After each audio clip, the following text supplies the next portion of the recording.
vraiment donner tous les outils aux communicants pour pouvoir faire le post parfait, entre guillemets, hein, je dis vraiment entre guillemets parce que ça dépend de beaucoup de paramètres et on ne pourra jamais faire un post parfait, mais on pourra Bien faire un sûr. post optimisé et pour avoir le maximum d'impact.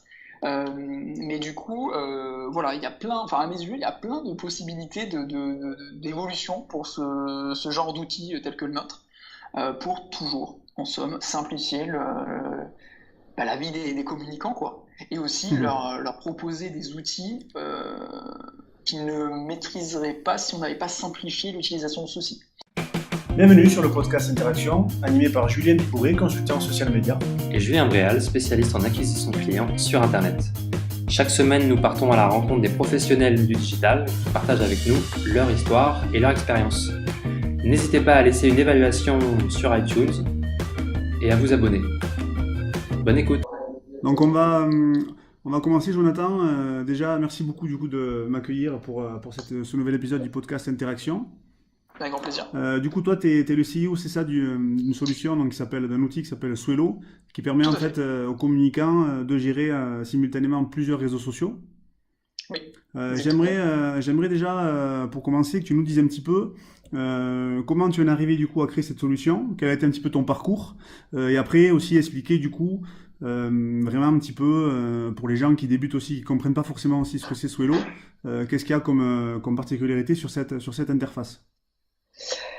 D'accord, tout d'abord, donc oui, je m'appelle Jonathan, donc j'ai créé cette solution à l'époque quand j'avais 15 ans, c'était uniquement sur Twitter, et donc je l'ai créé parce que j'avais un blog high-tech WordPress, et je voulais que pendant que j'étais en cours, que mes messages, que mes tweets, et que mes articles soient publiés sur mon compte Twitter, mais à des heures où j'étais pas présent derrière l'ordinateur. D'accord. Et donc du coup, j'ai fait des petites recherches voilà, sur Twitter, sur Google, et j'ai pas trouvé de solution qui permettait de faire ça. Donc je me suis dit pourquoi pas le créer. Et donc il y a quelqu'un qui m'a aidé à créer, qui m'a proposé en fait quand j'ai mis ce fameux tweet, qui m'a dit si tu veux, moi j'en connais pas, mais je peux te passer un petit code pour que ça fonctionne. Je dis avec grand plaisir. Et donc voilà comment ça a commencé, avec un petit code, un petit design que j'avais fait à l'époque, parce que c'était pas du tout. Enfin, je savais pas à l'époque designer, je savais juste un petit peu faire quelques petites choses en intégration et un peu à toucher à Photoshop parce qu'aujourd'hui, mes vraies compétences, c'est web designer, intégrateur, en plus d'être CEO de Swelo. Et donc, du coup, voilà, l'histoire a commencé à ce moment-là. Donc, ça, c'était en 2010. Et puis petit à petit, moi j'ai passé mon bac, j'ai fait mon DUT, et puis à la fin de mon DUT, je me suis dit qu'est-ce que je vais faire? Est-ce que je continue mes études ou est-ce que je monte Swelo en véritable start-up? Et c'est à ce moment-là, au moment où je me posais un peu cette question, au moment où j'en parlais avec ma famille, que mon associé est arrivé, il m'a envoyé un mail et il m'a dit écoute, moi je suis partant pour travailler quelques petits jours dessus sur la solution. Et là maintenant ça fait 2 ans et demi, donc les jours sont devenus un peu plus longs. Mais du coup voilà, on a commencé comme ça, et puis de fil en aiguille, on a commencé en entrant dans un accélérateur où on n'était que 2.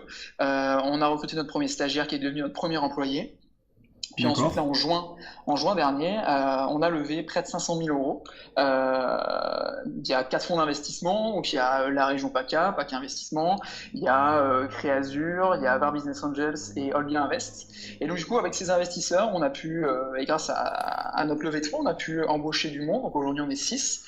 Et donc, la solution a pas mal évolué, elle n'a pas changé, enfin je veux dire, on n'est pas parti sur, on n'a pas pivoté, on n'est pas parti sur autre chose, mais elle a pas mal changé puisqu'on était parti au départ d'une solution où c'était Swelo où on programmait des tweets, et aujourd'hui on a vraiment un outil en 3 temps avec une partie veille et curation de contenu, avec une partie programmation et publication et une partie analyse. Et disons que voilà, maintenant on est sur d'autres réseaux sociaux, on est sur Twitter, Facebook, LinkedIn et bientôt Instagram. D'accord. Et donc voilà, en 2 mots, pour résumer. Swelo, aujourd'hui, maintenant, là, avec toutes les nouvelles fonctionnalités qui viennent de sortir, c'est vraiment une plateforme qui permet aux communicants de gérer leurs réseaux sociaux. Et pour répondre à ta dernière question, qui était qu'est-ce qui nous différencie d'autres solutions, pour les francophones, déjà on est français, ça peut être utile, on nous l'a beaucoup remonté. C'est rare. C'est rare, mais il y en a quand même, mais voilà, du coup c'est un point fort.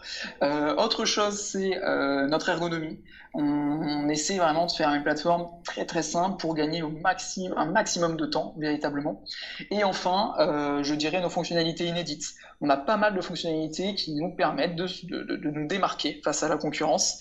On pourra peut-être sûrement rentrer dans les détails, mais voilà, on a plein de fonctionnalités qui vont faire gagner du temps aux communicants, Et c'est véritablement avec l'ergonomie, avec notre proximité et aussi notre force de développement, on développe à peu près 2 fonctionnalités par mois. C'est un peu voilà, ce qui fait qu'on sort un peu du lot aujourd'hui en France. Voilà. D'accord, d'accord. Alors moi, c'est vrai que j'ai ta solution, je la connais parce que j'ai eu l'occasion aussi de l'utiliser, aussi de la présenter, notamment sur des personnes aussi que je forme sur ce métier-là. Il y a notamment quelque chose, moi, qui me paraît tout à fait intéressante, c'est notamment la possibilité, tu nous en parleras, mais surtout de pouvoir créer un planning de publication, par exemple, avec un Google Doc Excel, et ensuite que tu peux directement venir importer en mettant directement tes propres messages.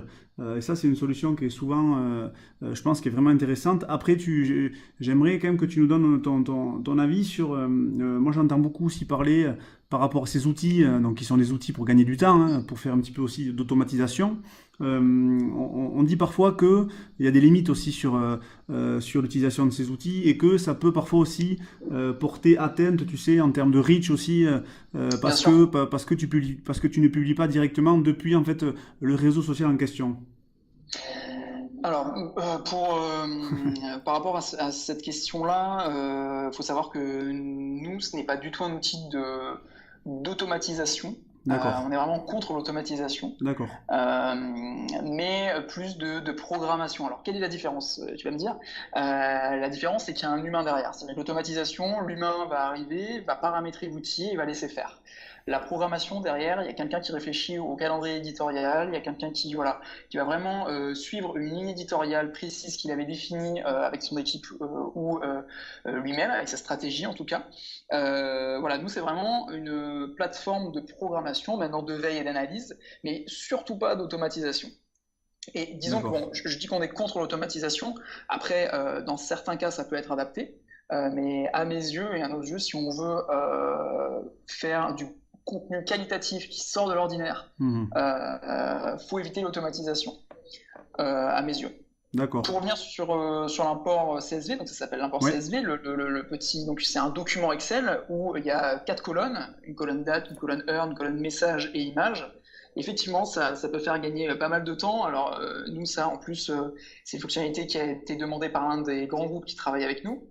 Qui nous l'a demandé parce que la personne en charge des réseaux sociaux, tous les jours, live tweetait une émission qui était enregistrée et devait programmer un à un chaque tweet.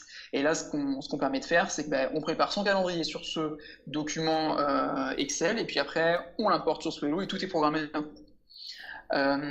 Par contre, en fonction du réseau social, il faut faire attention, et là donc, on revient sur le reach, etc. Il faut faire attention à quelque chose, c'est de ne pas trop publier. C'est-à-dire que sur Twitter, on peut se permettre de publier plusieurs fois le même tweet à une semaine d'intervalle, etc. Sur d'autres réseaux sociaux comme LinkedIn ou Facebook, je pense que c'est pas du tout pertinent. D'accord. Voilà, ça c'est un autre point. Après, par rapport à la baisse du reach lorsqu'on passe par une application tierce, ça dépend des cas, mais c'est vrai qu'on a déjà remarqué, surtout sur Facebook, que suivant le contenu qu'on poste et suivant aussi, par exemple, si c'est une vidéo YouTube, même si c'est natif, eh ben, du coup, le reach va baisser. Parce que Facebook veut que ce soit une vidéo native. Ou j'ai dit vidéo YouTube, je veux dire par là, voilà, si on met un lien de vidéo YouTube, le reach va baisser, alors que si c'est une vidéo native, il va être bon. Et par contre, ça, on l'a testé, que ce soit programmé ou non, via Swello ou publié directement via Facebook, le reach reste relativement le même. Après, il est vrai que si on automatise trop, mais là on parle vraiment d'automatisation et plus de programmation, certains réseaux sociaux peuvent pénaliser. Par contre, Twitter, je sais qu'aujourd'hui ne pénalise pas lorsqu'on passe par une application tierce. LinkedIn, j'ai pas vu non plus de problématiques à ce niveau-là. C'est surtout Facebook en fait, sur lesquels moi j'ai pas mal, on a pas mal réfléchi. Et du coup, notre conseil à ce niveau-là, sur Facebook, c'est qu'à nos yeux, il y a des publications qu'il faut et qu'on peut programmer, et il y a des publications qu'il faut poster nativement. Et en mélangeant les deux, nous, c'est ce qu'on fait chez Swello, notre reach est plutôt pas mal. Disons qu'il reste relativement constant, en augmentation, mais je veux dire, il va pas baisser, quoi, voilà. Par contre, on avait fait des tests et on avait eu des retours de certains utilisateurs avec qui on discute pas mal, parce qu'une de nos forces aussi, j'en ai pas parlé tout à l'heure, mais c'est de discuter avec nos utilisateurs. C'est que sur Facebook, faire que de la programmation tout le temps et d'enchaîner trop de posts programmé, ça ne fonctionne pas forcément. Mais bon, ça, voilà, c'est une stratégie D'accord. qu'il faut avoir. Nous, je trouve qu'on a trouvé un bon rythme de croisière en mélangeant les deux. D'accord. Euh, voilà. Co- Comment toi tu vois du coup un petit peu l'évolution alors pas forcément de ce qu'on peut avoir sur les réseaux sociaux, mais peut-être aussi de tes, des outils comme le tien par exemple, en termes aussi d'expérience que tu vas pouvoir proposer en plus ou de services. Alors, il y a plusieurs évolutions. Alors, nous, à court terme, je dirais, c'est avoir d'autres réseaux sociaux. Si on Oui, parle vraiment que de nous, voilà, d'accord. Instagram. Après, sur ce type d'outils, donc outils qui aident à la publication sur les réseaux sociaux, bah, nous, on voit déjà comment dire, notre évolution a été très claire. C'est qu'au début, c'était un outil uniquement pour de la programmation. On est allé sur des statistiques après, parce que lorsqu'un communicant publie sur un réseau social, il veut savoir Bien est-ce que sûr, ça fonctionne ou pas. bien Donc sûr. ça a été une première évolution. Ensuite, il y a eu la veille, parce qu'on s'est dit, bah, peut-être qu'il faut maintenant proposer du contenu adapté à l'audience de la personne en lui proposant du contenu voilà, qui n'est pas encore trop partagé, mais qui est pertinent. Donc là, ça a été une autre évolution. Par la suite, je parle vraiment pour des outils tels que le nôtre, on peut penser peut-être que on pourrait rajouter une branche vers de l'ADS, c'est-à-dire D'accord, ok. pouvoir voilà, faire un outil avec comment dire, une agrégation de tout ce qu'on peut promouvoir sur les réseaux sociaux, donc du Twitter, du Facebook, du LinkedIn, de l'Instagram, et analyser les résultats pour ensuite, bah, pourquoi pas, refaire de l'ADS ou alors faire du post natif. Voilà, pouvoir jongler entre tout ça. Ça peut être une évolution, en tout cas, nous, on y réfléchit.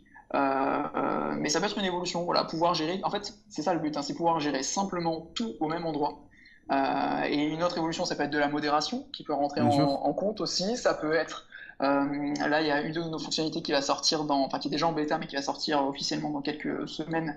Ce sera un éditeur d'image. En D'accord. fait, c'est vraiment donner vraiment tous les outils aux communicants pour pouvoir faire le post parfait, entre guillemets. Hein, je dis vraiment entre guillemets parce que ça dépend de beaucoup de paramètres et on ne pourra jamais faire un post parfait, mais on pourra Bien faire un sûr. post optimisé et pour avoir le maximum d'impact.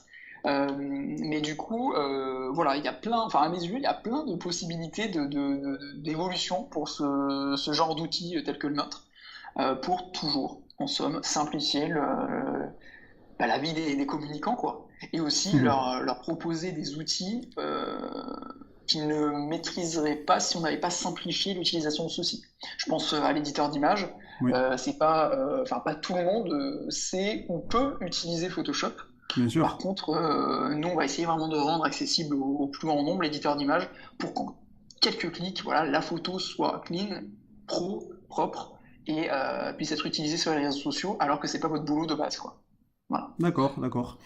Qu'est-ce que tu pourrais donner comme premier conseil du coup est-ce que vous avez chez vous quelques guidelines aussi sur les gens aussi qui vont se lancer, qui vont essayer d'intégrer aussi ce genre d'outils pour aller plus vite et pour faire de la programmation sur les différents réseaux sociaux?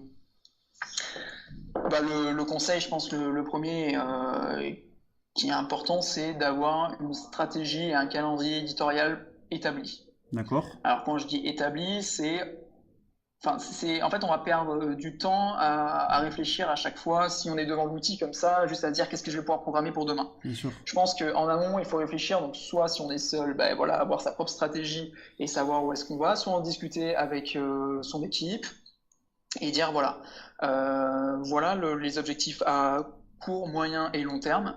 Voilà le plan de communication qu'on veut établir. Et maintenant, on va réfléchir quelle est notre stratégie sur chaque réseau social, tout en intégrant également qu'il y a un peu comment dire, des posts qui vont être publiés au feeling. C'est-à-dire qu'il y a Bien peut-être un sûr. post qu'on n'avait pas pensé aujourd'hui, je pense surtout à Instagram et les stories, etc. Oui. Les stories, on peut y réfléchir si on a vraiment une stratégie avec un produit physique, par exemple, à vendre. Tous les jours, faire une story sur un objet, donc ça veut dire prévoir une séance photo avant, Bien etc. sûr. Mais on peut également y intégrer avec les stories de l'instant. C'est un peu le but, hein, des stories, c'est l'instantanéité. Donc voilà, c'est avoir premier conseil pour moi, c'est avoir un calendrier éditorial, en tout cas avoir comment dire, un canevas de Ouais. calendrier éditorial avec des thèmes à aborder, avec Pour des anticiper messages que là. vous voulez faire passer, voilà, anticiper, puis ensuite passer sur l'outil tels que Swello, enfin même passer sur Swello, et soit passer par l'import CSV dont on parlait tout à l'heure, soit programmer un à un les messages pour après voilà, avoir quelque chose de cohérent, parce que c'est aussi grâce à la cohérence de votre ligne éditoriale que les gens vont venir et vont vous suivre et vont partager votre contenu. Donc ça c'est le premier conseil que j'aurais donné, tout en laissant de la place à l'instantanéité et voilà, au moment venu, quoi, voilà, qui arrive de temps en temps, des choses qu'on veut partager de temps en temps. D'accord, très, très bon conseil. C'est vrai que souvent aussi les gens qui commencent ont peur au début de se lancer, ou ils ont aussi pas forcément aussi appréhendé cette notion du fait que ça prend du temps, hein, au début de créer des contenus donc on se dit ouais ça marche pas, je perds du temps au début, mais c'est du temps de perdu, mais qu'après qu'on va pouvoir regagner justement moi je dis souvent que les réseaux sociaux c'est presque un Ironman, hein, donc il faut vraiment se lancer sur la durée, donc c'est hyper important d'avoir c'est ça, il faut se lancer sur la durée. C'est hyper important, mais il faut en avoir conscience que c'est pas parce que pendant une semaine on va bosser sur sa ligne éditoriale que ça va fonctionner. C'est vraiment du temps. Nous on le voit avec le blog qu'on a commencé maintenant il y a plus de 6 mois. On commence, donc au bout de 6 mois, on commence petit à petit à avoir les fruits du travail sur le blog. C'est-à-dire qu'on a donc Gwendoline qui est en charge du marketing chez nous, qui manage ça, où tous les mardis et tous les jeudis, nos lecteurs savent qu'ils vont retrouver du contenu pertinent, en tout cas on l'essaye, sur le marketing, sur du référencement, peut-être sur les réseaux sociaux. Voilà. Ils vont sur notre blog et ils ont des rendez-vous. Et ça peut être aussi un conseil, créer des rendez-vous. Ça marche très très bien. On peut le voir avec Flash Tweet. Tous les matins et tous les soirs, elle a ses rendez-vous qu'elle propose à ses followers sur LinkedIn et sur Twitter. Et elle est passée alors je me souviens plus au début quand je l'ai suivie, mais de quelques centaines de followers à aujourd'hui plus de 20 000, voire plus. Et parce que, oui, ça a pris un peu de temps, mais si vous faites du contenu qualitatif, avec des rendez-vous, toujours dans les mêmes thèmes, etc., les gens vont vous suivre et vont partager le contenu. Voilà, ça c'était un autre conseil, mais c'est hyper pertinent en tout cas, complètement. Alors justement, c'est intéressant que tu parles de ça. J'aimerais aussi que tu donnes ton avis sur un petit peu les dernières nouveautés aussi concernant un petit peu les réseaux sociaux. Tu sais que ça évolue assez souvent. Hein. Tu parlais justement du fait d'installer des formats, des rendez-vous quotidiens. Ça, je suis vraiment avec toi d'accord à 1000% sur ça. Est-ce que tu as des choses que tu peux partager en plus par rapport justement aux dernières nouveautés sur les différents réseaux ? Bien sûr. Alors, il y a plusieurs choses. Déjà, avant de parler des nouveautés, quelque chose qui peut être intéressant, c'est il faut pas forcément se lancer sur tous les réseaux sociaux quand on est une boîte ou voilà. Tout à fait. Je veux dire par là, il faut, et c'est important parce que on y passe du temps mine de rien à réfléchir à cette fameuse ligne éditoriale. Il faut choisir les réseaux sociaux où vos clients sont présents. Si l'objectif, bien évidemment, est de faire du business. Bien sûr. Et quand bien même, en fait, même si c'est pour le fun, entre guillemets, c'est important d'aller là où il y a votre audience. Donc, à mes yeux, ce n'est pas utile d'être sur tous les réseaux sociaux à la fois. Il faut choisir les bons en fonction de son secteur d'activité, en fonction surtout de sa cible. Donc ça, c'est la première chose, mais on ne parle pas des nouveautés, ça c'est plutôt global. Au niveau des nouveautés, je pense qu'il faut suivre tous les codes. Donc ça complète aussi le premier point, mais si par exemple vous vous engagez sur Instagram, dès qu'il lance une nouveauté, vous la prenez ou pas, mais il faut la tester. Je parlais des stories tout à l'heure, c'est pas arrivé hier, mais c'est relativement nouveau, dans le sens où ça fait quoi, une petite année je pense. Ouais, tout à fait. Une petite année, voilà. Moi je me rends compte à titre personnel, et même pour Swello, dès qu'on fait une story, on a un tiers de nos followers qui voient la story, ce qui reste quand même énorme. Enfin, je veux dire, 33% des followers qui la voient, quoi. Au niveau du reach, maintenant avec les changements sur Facebook, si on compare ça, je trouve ça énorme. Autre conseil, justement, parlons des changements Facebook. Nous, ça fait quelques temps, on garde, comme je l'ai dit tout à l'heure, relativement un bon reach, on augmente, notre communauté augmente. Cependant, on a quand même remarqué que suivant les posts, et ces derniers jours surtout, il y a des fois le reach qui baisse un peu, alors qu'avant le même type de post aurait fonctionné x10 quoi. Et du coup, au contraire, en parallèle, je me rends compte que de plus en plus LinkedIn a un potentiel incroyable. C'est-à-dire que là je regarde en temps réel, j'ai posté, alors c'était quand? C'était Là, je regarde vraiment en live, hein. Il y a une semaine, j'ai posté un message sur un livre dans lequel j'interviens justement, qui d'ailleurs que je recommande, qui a été écrit par Rémi Maron et Claire Gallic, qui est le grand livre du marketing digital. D'accord. Voilà, c'est la première fois que j'ai fait une interview qui est imprimée et je l'ai poussé sur LinkedIn juste en mettant un post, hein, 2 photos et un Ouais. post. Et j'ai halluciné. Là, je suis à 8000 vues. Alors, pour info, j'ai 1400 contacts sur LinkedIn. Je suis à 8000 vues et moi, je n'ai rien fait. C'est-à-dire que j'ai juste marqué mon petit post avec des photos et je n'ai rien fait. Et c'est là où je trouve que il y a des changements sur Facebook là avec les nouveautés alors je crois qu'ils sont revenus en arrière, hein, sur les 2 flux. Oui, Je sais pas si oui. tu as entendu parler de Oui, ça, ils mais il y sont avait revenus en 2 flux arrière, qui tout à fait. je crois qu'ils sont revenus en arrière, mais avec ces nouveautés là, ben moi du coup je suis peut-être allé un peu plus sur LinkedIn pour tester des nouvelles choses et je me rends compte que sans budget, j'arrive à toucher beaucoup, Ah alors oui, peut-être pas beaucoup plus, mais au moins tout autant, voire plus de monde que sur Facebook. Et c'est assez fou. Et d'ailleurs, LinkedIn, je le recommande de plus en plus, quoi, de faire des posts récurrents, mais qui racontent un peu. Enfin, moi, je vois ce que je poste et ça a l'air de plutôt fonctionner. C'est vraiment la vie de tous les jours sur Swello, des petits conseils par-ci par-là, des tout à fait. articles du blog de Swello, même des choses qui n'ont rien à voir avec Swello, mais voilà. Et donc voilà.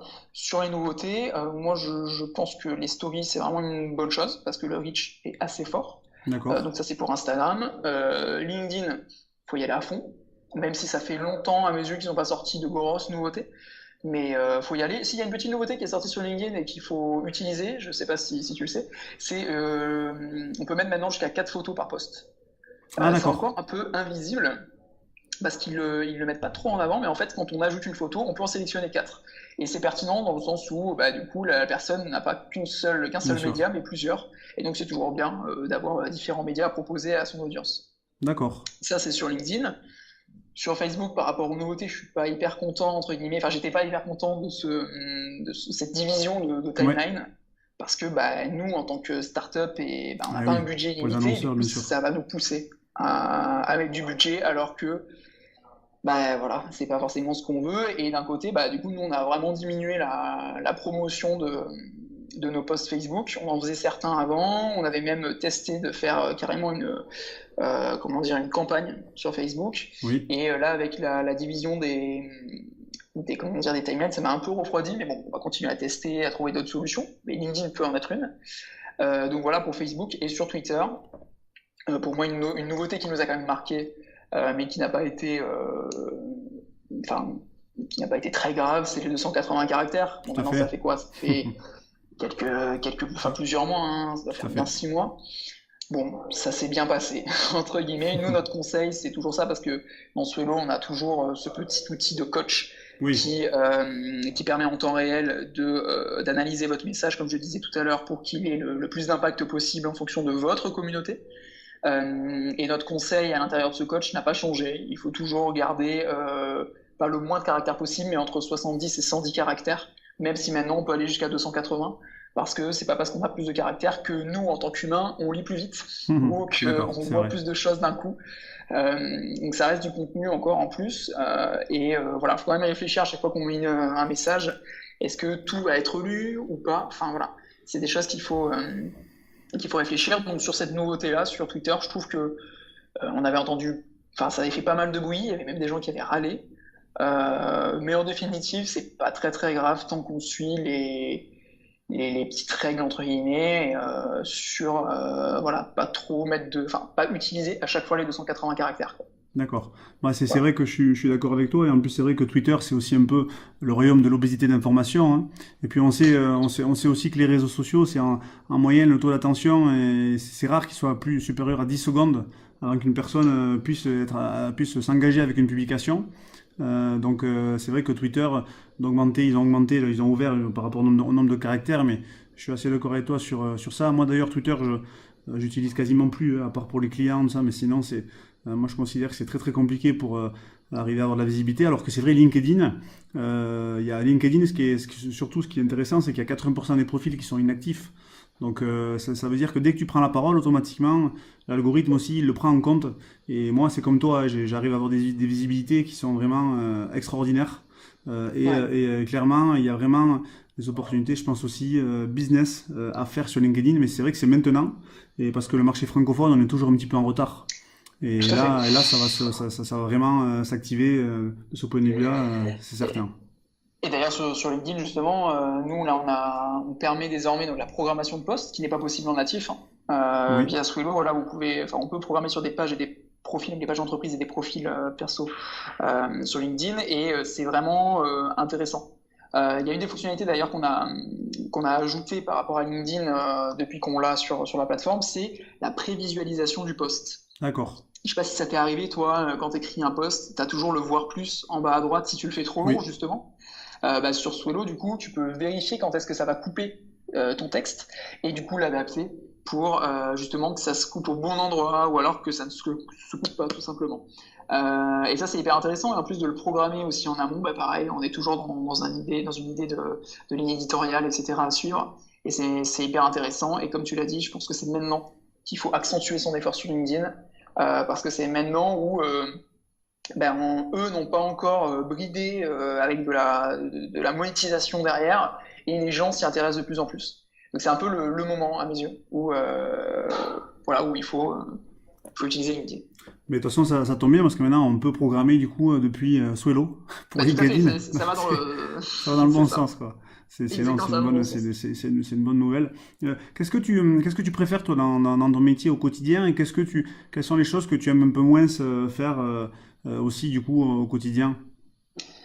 Alors avant de répondre à cette question, on va juste redéfinir un peu ce que je fais tous les jours. Oui, Donc avant j'étais web designer intégrateur, c'est vraiment mon métier. Aujourd'hui je suis CEO et cofondateur de Swello, donc je gère à la fois l'équipe avec mon associé, donc les différentes tâches, mais également le comptable, l'avocat, les investisseurs, la banque.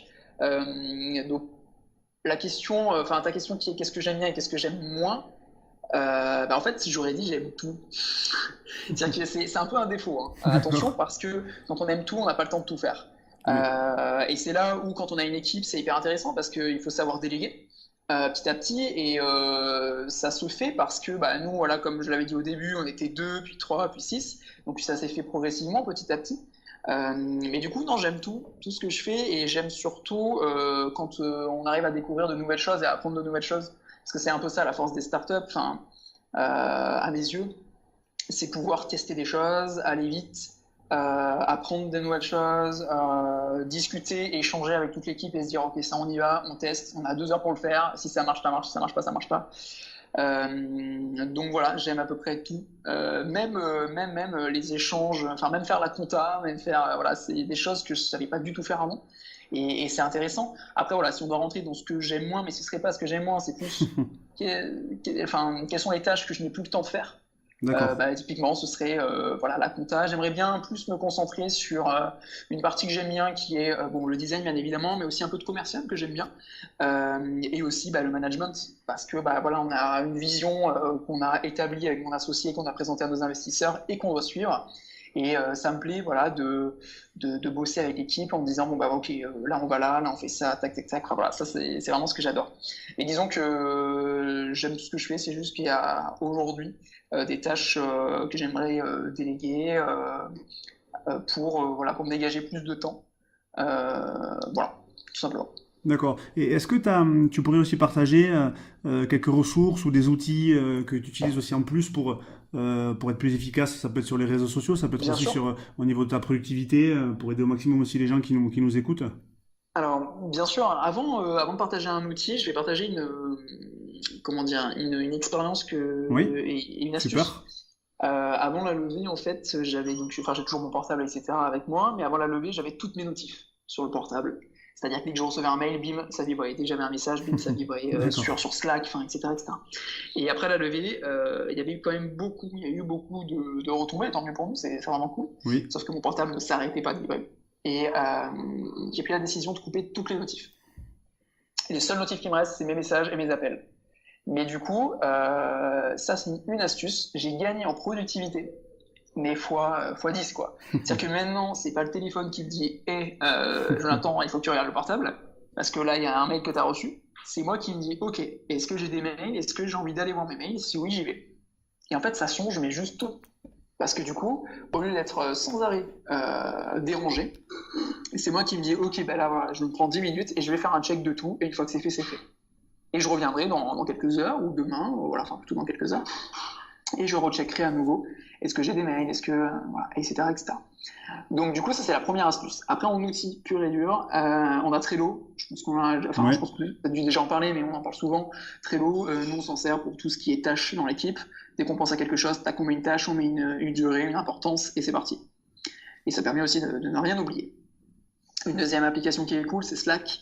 Nous, on s'en ouais, sert pour communiquer en interne et pour recevoir justement des notifs essentiels, mais tout centralisé au même endroit. Par exemple, d'accord. on s'en sert pour discuter entre nous, mais on a des rooms, des chaînes, Oui, où dedans, dès qu'on a un nouveau client, on a une notif. Dès qu'on parle de nous sur Internet, on a une notif. Dès que quelqu'un a déplacé quelque chose sur Trello, on a une notif. Dès que quelqu'un a fait une mise en production pour une nouvelle fonctionnalité, on a une notif. Enfin, voilà, il y a tout et chacun après dans l'équipe se greffe aux salles qui l'intéressent, aux rooms qui l'intéressent, et du coup a des notifications, oui, mais pertinentes et au bon moment par rapport à son boulot. Donc ça c'est Slack, donc on a Trello, on a Slack. Au niveau CRM commercial, là on est passé sous Pipedrive, c'est vraiment pas mal. d'accord. Ça nous fait gagner pas mal de temps au niveau commercial puisque tout est automatisé. Dès qu'on ajoute un rendez-vous, bim, ça le met sur Calendar automatiquement. Dès que quelqu'un nous appelle sur notre portable, même si on n'a pas notre numéro, mais qu'on avait déjà parlé à ce client-là, ben, on sait qui c'est. Enfin, c'est vraiment hyper efficace. Et puis après, sur les réseaux sociaux, à part dire Swello, non, à part dire Swello, mais je veux dire pas. Enfin, il y a plein d'autres outils. Disons que nous, aujourd'hui, on essaie vraiment de faire gagner du temps sur non plus, enfin, pas que sur la programmation, mais surtout, je parlais de l'éditeur d'images, là, on a Bien sorti un sûr. réducteur de liens intégré Oui, avec des statistiques, bah, ça permet de ne plus aller sur d'autres réducteurs de liens où vous auriez pu aller avant. Il y a de la programmation, il y a de la veille, il y a voilà, de l'analyse. Disons qu'on essaie de centraliser plein de choses au maximum tout en restant simple. C'est vraiment d'accord. l'optique. Mais sinon, voilà, au niveau des outils, je réfléchis, je vais regarder rapidement mon portable. Au niveau productivité, c'est vrai que Slack, Trello, Pipedrive nous fait gagner du temps. On est pas mal. Et puis après, on utilise Drive, on utilise Calendar de Google. D'accord. Voilà, après, ce sont des outils, je pense, qui sont relativement utilisés. Mais Et voilà. tu peux redonner du coup le nom du guide là ou du coup tu as été Le livre, interviewé? Ouais, alors c'est le grand livre du marketing digital d'accord. qui a été écrit donc par Rémi Maron et Claire Gallic. Voilà, D'accord, ça c'est c'est tout bien ça. récent, c'est sorti en janvier. Ah d'accord. Ouais, c'est tout récent, c'est tout récent. Mais du coup voilà. Et si je devais conseiller aussi quelqu'un à suivre, Oui, très alors il y a bien. plusieurs personnes. Alors, moi, j'aime bien regarder des TEDx. Oui, Donc il y a Simon Sinek, ça c'est vraiment bon, enfin c'est quelqu'un qui est vraiment bon et qui m'a fait prendre conscience de quelque chose, c'est le Golden Circle, alors je vais pas trop en parler ouais, ici, mais c'est intéressant de voir son TEDx, il dure 15 minutes et qui d'accord. explique la différence entre la communication d'Apple et je crois de Samsung ou un de ses concurrents en tout cas, Oui, où Apple met l'expérience en premier, c'est-à-dire que voilà, c'est fabuleux d'avoir un iPhone, mais ils ne parlent pas de l'iPhone, ils disent juste c'est fabuleux, vous allez être vraiment content aujourd'hui et à la fin ils disent grâce à l'iPhone. Ça, c'est vraiment quelque chose où nous, on fait attention quand on écrit un article. En fait, on fait comme ça, on utilise le Golden Circle. Ça peut être intéressant voilà, quand vous écrivez, quand vous créez du contenu, parce que ça peut marcher en fait même sur les réseaux sociaux. Le but, c'est vraiment comment dire, de prendre l'attention bien sûr. des gens, voilà, de la communauté, parce que comme tu le dis, on a un Mais temps oui, d'attention très faible de leur parler sur les réseaux directement, sociaux. bien sûr. C'est clair. Donc voilà, il y a Simon Sinek. Moi, j'adore Tony Gaskins aussi, qui pendant longtemps m'a suivi dans le sens où j'adore une de ses citations qui dit que si tu ne construis pas ton propre rêve, quelqu'un va t'embaucher pour te faire construire les siens. Oui, Et celle-là, je l'ai souvent utilisée dans des petites conférences quand on a créé Swello, la startup, en disant d'accord. j'ai arrêté mes études pour monter la startup et voilà pourquoi, parce que cette citation représente tout à fait ce que je pense. Simon Sinek, il y a Guy Kawasaki aussi, qui est un gourou des réseaux sociaux, Tout à fait. qui était chez Apple. Ça, c'est intéressant, il est intéressant. Et puis, là, récemment, avec Antoine, qui est donc le business de Hello, il m'a montré donc, des podcasts également sur le growth hacking, mais je sais plus ce que c'est Alors le nom. est-ce que tu peux répéter parce que là il y a eu une petite coupure. Est-ce que tu peux répéter du Alors, coup pour la, oh non, dis-moi. quand tu t'es arrêté du coup par rapport à la dernière personne là. Alors, du coup, non, je disais Guy Kawasaki, Ouais, juste après, voilà, juste après. Un truc, donc voilà. Kawasaki. Et du coup, non, la dernière chose que je pourrais, la dernière personne ou plutôt podcast que je peux Tout à conseiller, fait. c'est un podcast sur le growth hacking. C'est Oui. juste que j'arrive pas à retrouver le nom. Ah, je connais, Mais ça doit être, je pense, Grossmaker. peut-être, je vais voir le nom. C'est le podcast sur le growth hacking. C'est Growth Makers, tout à fait. Voilà, c'est exactement lui. Ouais. Et du coup, voilà, donc c'est Antoine, le business de Solo qui a écouté. On va encore parler ce matin et c'est hyper intéressant. On arrive à prendre plein de petits tips. Tout à fait. Donc voilà, c'est un peu les conseils que je pourrais donner Il est bien, ce quand on podcast. s'intéresse à. Carrément. Il est bien, parfois c'est un petit peu, je trouve, un petit peu technique quand même. Enfin voilà, ça rentre, faut vraiment quand même être faut être vraiment dans le domaine pour comprendre. C'est pas, je pense pas que c'est accessible à tout le monde, mais Non, mais je me dis, bien, pourquoi c'est pas. bien. Voilà, c'est Tout à fait. d'apprendre aussi, même quand on est dedans, enfin quand on est dans Tout ce à fait. milieu-là, je trouve qu'il y a des mots qu'on a, enfin des choses qu'on apprend encore là. Et c'est hyper intéressant aussi d'avoir des retours d'expérience. Tout à fait. Il Parce est que bon. Ouais. moi je le vois quand on monte une start-up. Comment dire, il y a, enfin notre mentor nous disait, je peux pas vous aider à réussir, aider à éviter de faire des erreurs. Oui. Parce qu'en fait, elle est peut-être déjà passée par là. Donc elle s'appelle Mathilde Delarosic. Et justement, voilà, elle est déjà passée par là, elle avait déjà fait une levée de fonds, etc. Et donc elle nous a aidé et à mon avis, elle nous a permis d'éviter pas mal d'erreurs. Et donc du coup, voilà, tout ça, je pense que c'est intéressant de voir et de s'y intéresser. D'accord, très bien pour toutes ces ressources. Je pense que c'est vraiment une aide importante pour les gens qui nous écoutent. Où est-ce qu'on peut pour terminer, du coup, où est-ce qu'on peut te contacter si besoin? Et est-ce que du coup, tu peux aussi rappeler, je sais que Swelo, il y a une version du coup d'essai, c'est ça, qui est disponible. Tout à fait. Est-ce que tu peux en parler, aussi dire comment ça fonctionne aussi en termes aussi peut-être de tarifs pour les gens qui sont intéressés par ta solution? Bien sûr. Alors, donc Swelo, on a plusieurs plans.